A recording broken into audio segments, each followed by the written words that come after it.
Boker Tov.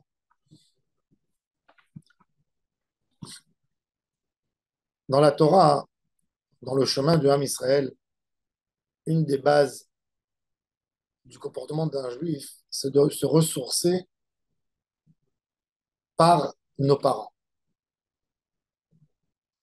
Le respect de nos sages, de l'homme vieux dans le judaïsme, c'est basique, c'est primordial parce que pour nous, les vieux sont les transmetteurs du chemin de la Torah, comment il faut se comporter. Dans le monde moderne, et malheureusement dans notre génération, un homme s'appelle vieux, plus d'actualité quand il arrive. Déjà à 60 ans, il est outsider. Dans les sociétés de high-tech aujourd'hui, pour recruter quelqu'un, 45 ans, c'est vieux. Pourquoi? Parce qu'il n'est pas au courant de tout. Il n'a pas la tendance, il n'est pas motivé. Et dans la Torah, c'est tout à fait le contraire. La génération qui nous précède nous lie avec la génération qui les a précédés. Donc ils sont au milieu. Ils étaient entre leurs parents et nous, leurs enfants. Et ils sont censés faire passer ceux qui ont reçu l'héritage des parents à leurs enfants. Toute la Torah, c'est de la transmission. Toute l'âme Israël, chez Am Israël, c'est très fort, la coutume. Les coutumes, regardez maintenant, on va arriver Rosh Hashanah, c'est que de la coutume. Toute la soirée de Rosh Hashanah. Oui, on mange ça, chez nos parents, on ne mangeait pas ça, chez nous, on fait ça.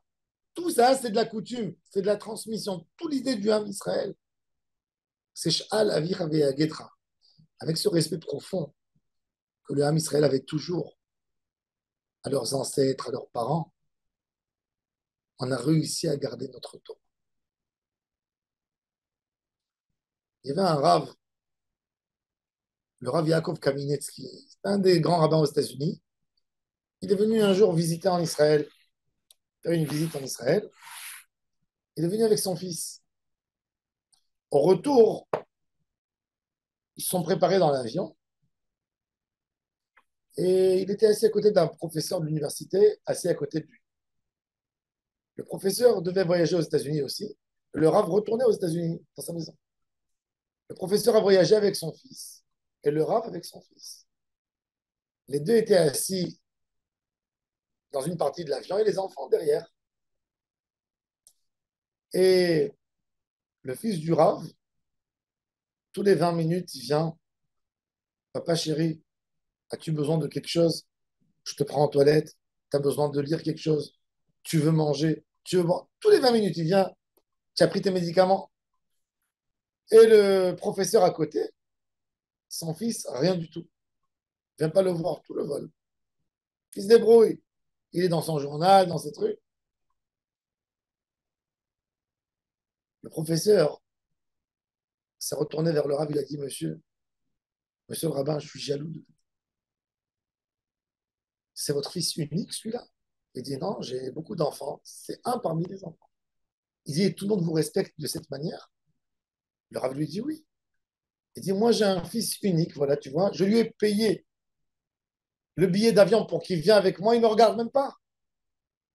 Comment tu expliques une chose pareille? J'ai donné ma vie pour cet enfant et il ne me regarde même pas. Alors, le Rav lui a dit, je ne pense pas que c'est un manque de respect, mais je pense que c'est un problème d'éducation. Il dit, regardez,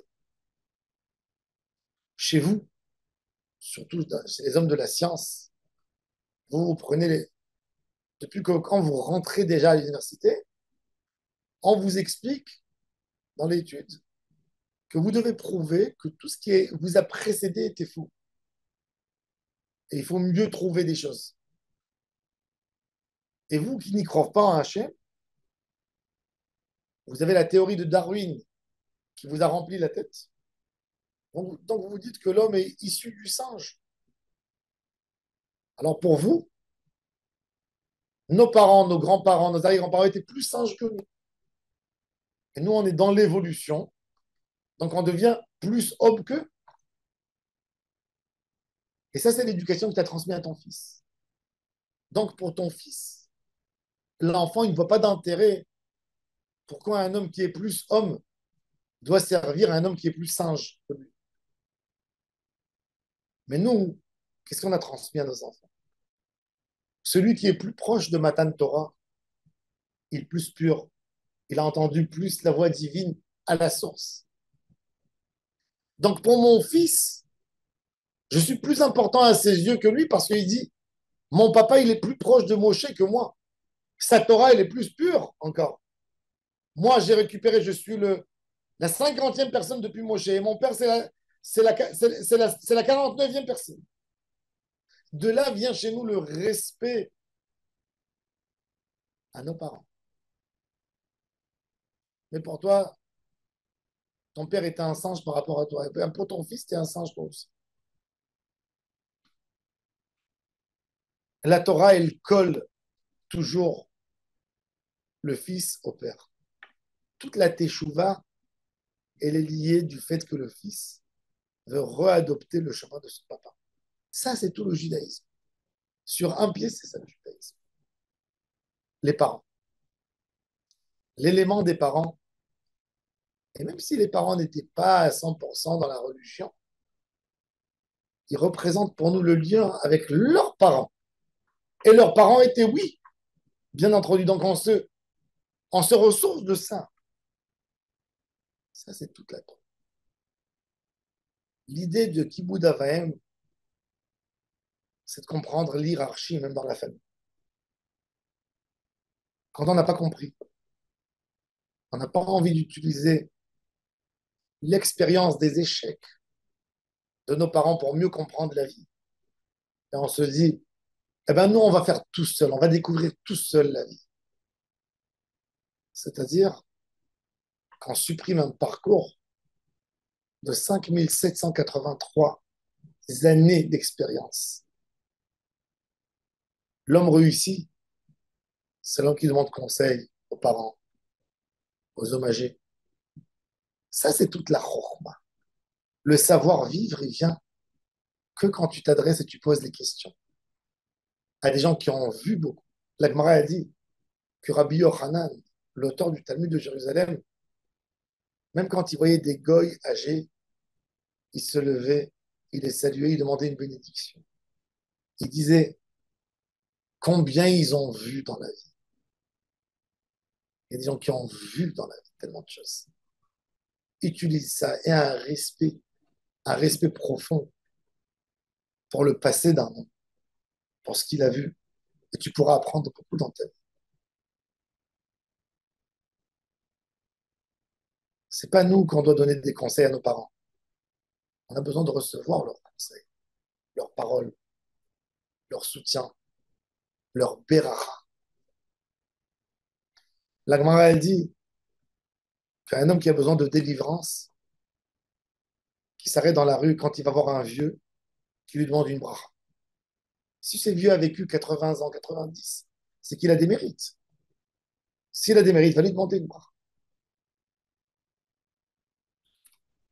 Notre vie de judaïsme est toujours liée à ceux qui nous ont précédés. Ça, c'est une des bases de la Torah. On n'est pas plus intelligent qu'eux. On est soumis à eux et à leur enseignement. Ça, c'est le chemin pour réussir. Et c'est pour ça que dans le judaïsme, quand on commence à parler avec Akadosh Baruch Hu, on cherche les plus vieux papas et mamans qu'on a eu. On commence la Hamida avec Elohé Abraham, Elohé Yitzhak, Elohé Yaakov, les premières de la nation. Parce qu'on a besoin. On a besoin d'eux. Maintenant, la veille de Rosh Hashanah et de Kippour, on a une coutume d'aller au cimetière pour prier, pour montrer notre attachement aux générations qui nous ont précédés. Ça, c'est une des bases que Kadosh Baruch Hu nous a dit. Parce que cette base est censée à nous réveiller, à nous ramener même vers Hachem. L'idée du Kibbout Avayim. Pourquoi le Kibbout Avayim il est mentionné dans un des 10 commandements? C'est une valeur d'ailleurs qui a été acceptée chez tout le monde, même chez les non-juifs.